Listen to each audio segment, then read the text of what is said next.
36-та минута, четвърти. Благодарение на поредното великолепно попадение. Стълб, аплодисменти от Христо Янев и ЦСКА с това, че в настоящата си формация, с този бюджет, с този потенциал, с този талант, ЦСКА трябва да вкарва и го прави!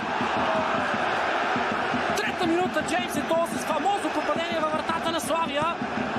Сушата е прекъсната, ЦСКА е напред в резултата, нещо, което не се беше случило от домакинството. Граничната линия, Пастор.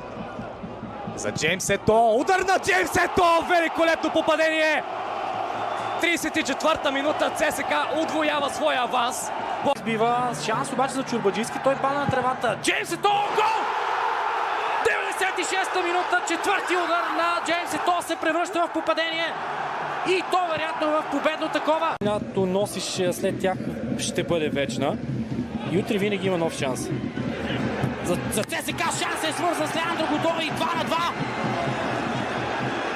Кошмара се превръща в кошмар за Славия в 50. Ще има промяна и в ЦСКА. Подаване сега към Годой. Възможно за Ето, който бележи. А в този момент искрата в червено се разпалва. Нова Варна. Добри действия междувременно от Кардосо срещу Джеймс Ето, но полузащитника на ЦСКА възстанови позиция.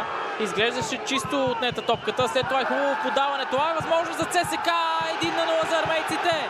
Най-атрактивните за наблюдаване отбори. Възможно за ЦСКА, топката не е изчистена. Джеймс Ето стреля и отбелязва. Два от трите завършили до днес матча. Идрис остана в игра за 90 минути и сега възможност за ЦСКА. Гола е на лице. А червените откриват 10 минути преди края на първото полувреме. Огромни комплименти тук на сметката на Джеймс. Два пъти. Само за да загуби след това, но и да си върне притежанието бързо. Соле към Брахими. Той овладява на гърди. Изстрел на Брахими. 2-0 за ЦСКА.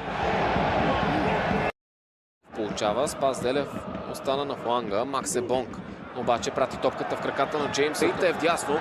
Ето намира Пиедраита. Той може да стреля. Прекрасно попадение. 2-0 за ЦСКА.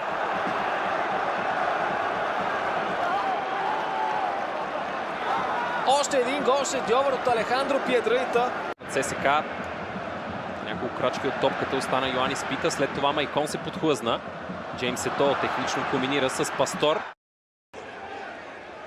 При какъв резултат обаче ще дойде края на първата част? Възможно за ЦСКА. Удар към вратата. Топката е в мрежата. Тук футболист на Берой падна на тревата, но никой от състава не сте разумел. Сме и то в гостуване. Исак Соле. Наслада за око.